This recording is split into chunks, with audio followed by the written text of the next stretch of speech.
Hey guys, welcome back. Adam, Mini Battlefield Games. This is video 2 of the How to Get Started Airbrushing. Today we're going to talk about airbrushes.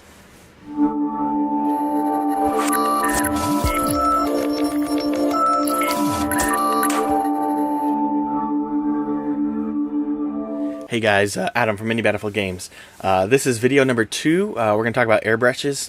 If you missed the overview, the first video of this series, look down in the description and watch that video first. It basically gives you a broad overview on things that you need to get started airbrushing your miniatures.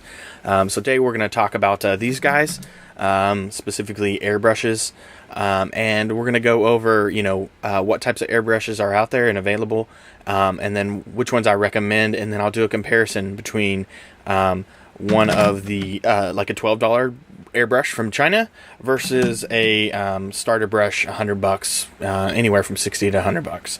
So just a disclaimer, I'm not paid by any manufacturer, any brand or anything like that. These are just strictly from my 4 years of experience commission painting and then 11 years in the hobby. So you don't have to worry about me being cited and only recommending products. That being said, I haven't used every brand and every airbrush out there. Obviously, that would be crazy for me to do so. But if you have a brand or something that you want me to review and take a look at and you think it's better than my recommendations, leave it in the comments below.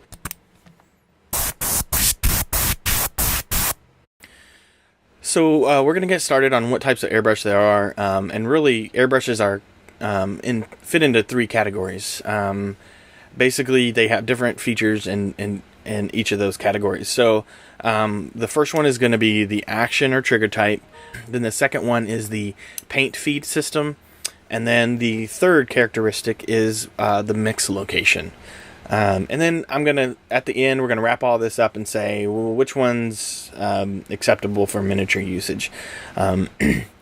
So let's talk about the action or trigger type. So here is this is a single action airbrush. Basically what that means is there's only one action that takes place. And that action is stopping and starting the airflow of the airbrush. And it's usually done by simply pressing the trigger on the airbrush. And then the adjustment of paint is done separately through like a little nozzle. You either tighten it or loose it to allow more paint to flow through. These airbrushes are usually less expensive, but you have limited control because it's only one action. So the second action or trigger type is a dual action. So I'll show you with this airbrush here. A single action would be just allowing the air to flow. Then the secondary action is the pulling back of the trigger. And what that does is it moves this needle back, and then it allows paint to flow from what kind of reservoir you have. So this also gives you more control, more detail, stuff like that. So as far as action or trigger type, dual action is the way to go for airbrush miniatures, because we're usually wanting a lot of control. The second characteristic was the feed system. So we have like this one here. This one is a gravity fed. So the paint is fed from the top and just flows down using gravity. There's no real action of the airbrush to pull the paint in. The other one is bottom feed, which that single action I showed here is a bottom feed. It means it siphons up, so it draws the paint up. And then there's also like this one here, which is a side feed airbrush. Those are great for people that may be left-handed or that need to see over the top of the airbrush, like a t-shirt artist or something like that. So those are the 3 feed systems.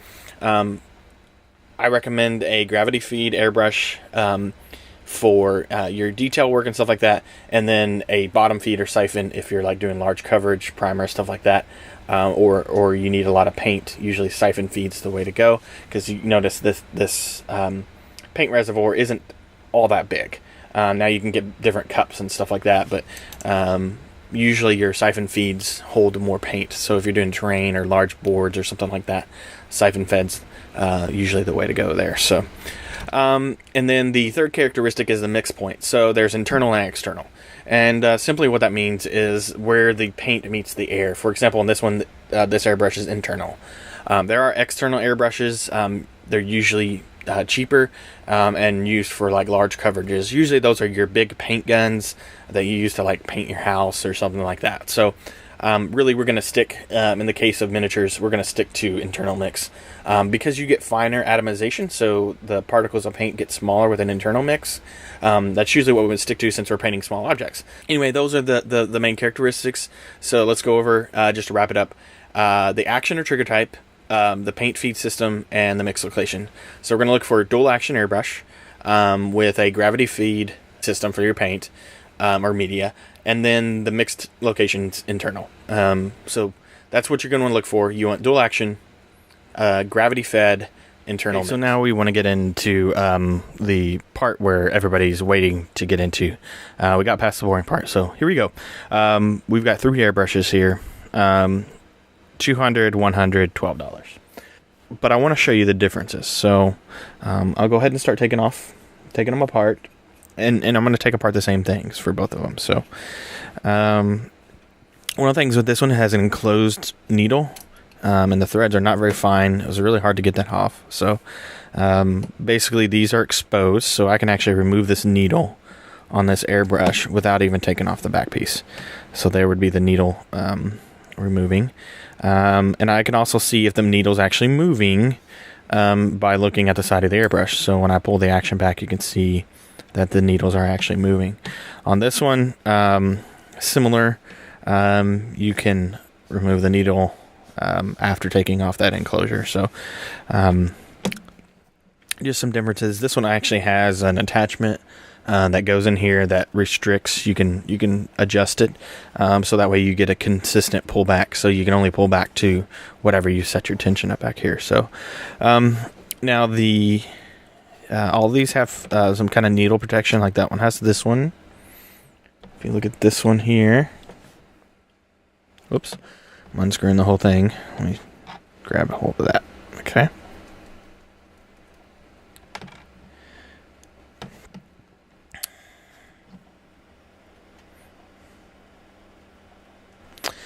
And then this one here.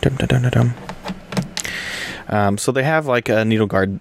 The differences here is if you look at the tips, you can basically see the difference.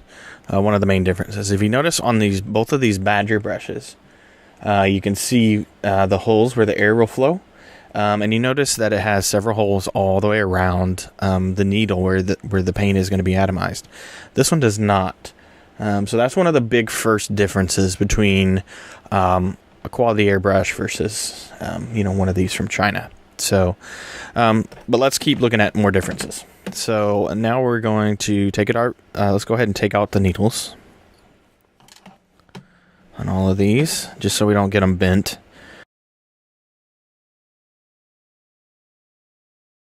So we got all the needles out, so we can look at them. You'll notice here with the Badger, the needle gets finer quicker. Whereas with this chrome, the needle is actually pretty tapered. Same thing with the Chinese one. It's pretty tapered.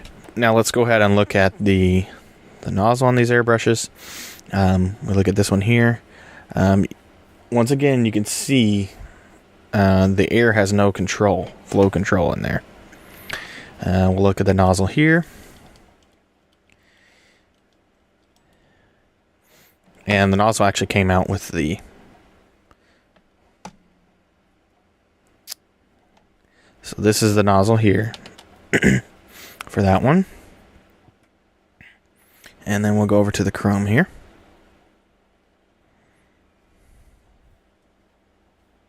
Which you got to be careful with these, especially this chrome here.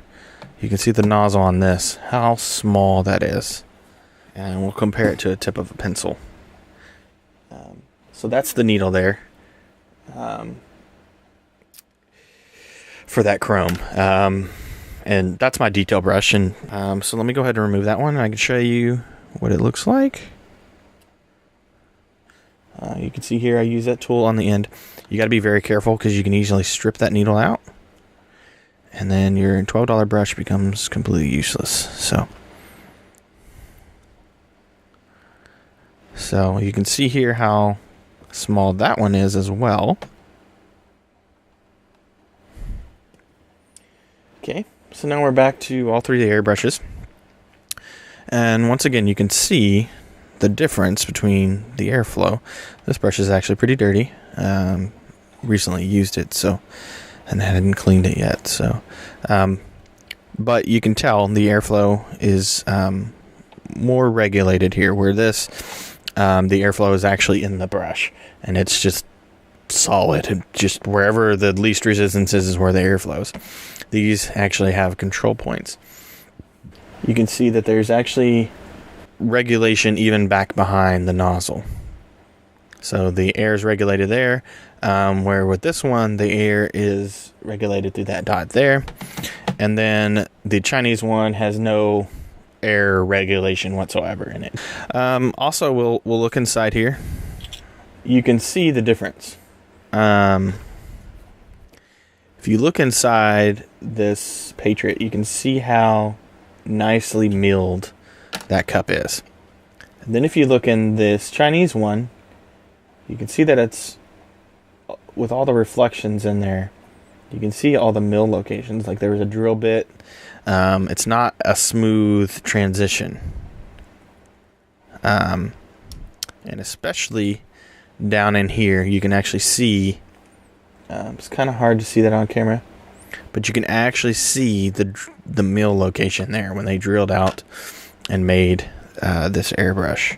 One of the things I forgot to mention is you notice that these needles are removable. They're for these badgers. They're held in there by pressure from these enclosures and the guards, the needle guards. Makes it really nice to clean. Like, so for example, this Patriot, you can see way down in there. That's really easy to get a brush in there to clean. This, not so much. Renegade, about the same size, but a little bit easier to manage because the cup is a straight cup. So you can actually clean it from the top as well, from the cup. So Badger, a little bit easier to clean. Maintenance is a little bit better on them. The action is adjustable. The airflow is better regulated, so you have a consistent airflow for the atomization process of the paint. The needles are larger. They just seem like better metal.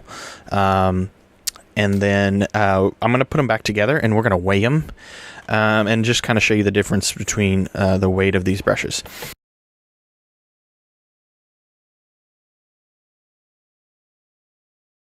You can see that the Chinese brush is about an ounce more heavier than the two of the Badger brushes. Just the balance in your hand, you really can't tell over video how they feel in your hand until you actually are able to pick it up. That ounce makes a big difference in just the control and the feel that the airbrush has. So really, I have some links down in the description to check them out, my recommendations. So the recommendation that I want to make to you today for a starter airbrush is either the Chinese airbrush, which you'll see the link down below, or the Badger Patriot 105. That brush is a good all-around brush. I still use it for an all-around brush, larger models and stuff like that. It's a really good workhorse airbrush. And as I'm recording this video, it's on Amazon for about $60, so it's a really good deal. And if you wanted to help out, if you purchase that airbrush through the link in the video description, it helps us. It's an affiliate link. It doesn't cost you anything extra, but it helps us produce more and better content. So if you'd be willing to do that, that would be awesome. So the recommendation that I would make for if you already have an airbrush is look into the Renegade Chrome. It's by Badger as well. It's a really good detailed brush.